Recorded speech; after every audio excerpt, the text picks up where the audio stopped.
Okay, so today I'm going to be talking about prions. So prions are essentially infectious proteins. These are proteins that have been incorrectly folded. Your body will naturally produce normal folded proteins like your primary, secondary, tertiary, quaternary proteins. Also naturally produce what are called cellular prion proteins. These are mainly primarily found in your brain. They're found in other places of your body, but these are responsible for your nervous system health, brain development, neuron development, etc. So these are fine, these are good. There's also something called scrappy prion proteins.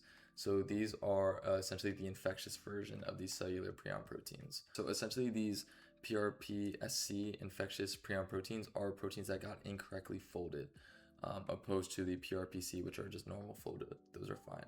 Now, not to confuse anybody, but I know that the normal cellular prion proteins have the word prion in them. Ignore that. Prion is less of a state of matter and more of a state of potential.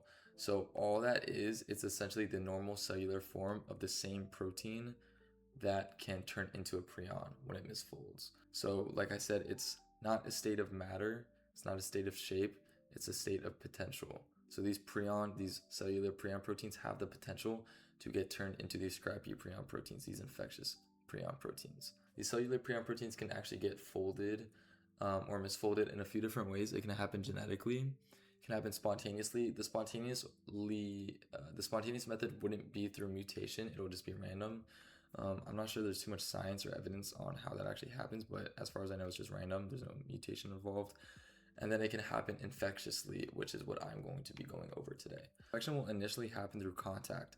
So a scrappy infectious prion protein from an outside source will come in and make contact with a cellular prion protein, a normal healthy prion protein. When the infectious prion touches the normal prion, it'll force it to change its shape. So it'll force it to misfold. As this goes on, it'll kind of create a chain reaction. So each infectious prion protein will go and touch another normal prion protein and it'll infect it and it will cause it to misfold, again, causing kind of a domino effect. The infectious prion proteins will get engulfed within the cell through endocytosis. And the worst part about this, I guess essentially the most infectious part about this, about these infectious prion proteins, is that they can actually resist the lysosome's ability to break down these proteins.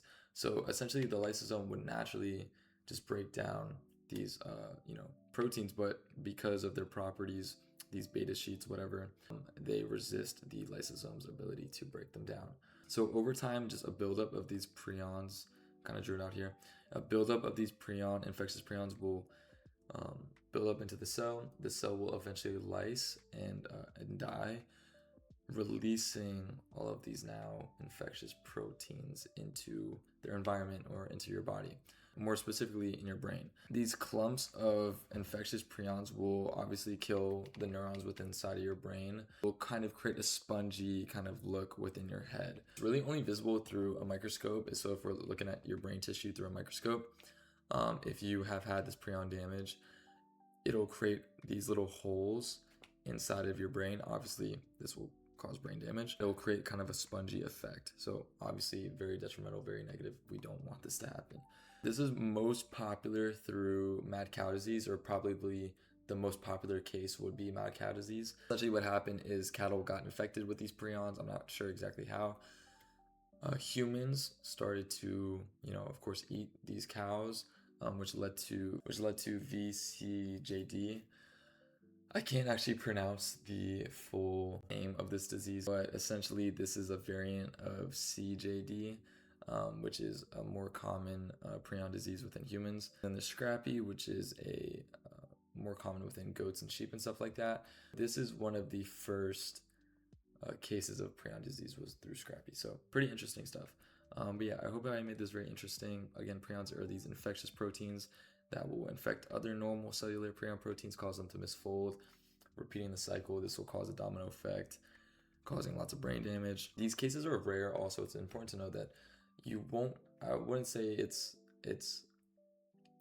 I won't say it'll happen to you, but it is a rare case. Nothing quite that you need to worry about right now. Or maybe it is, I don't know. But yeah, so that is prions.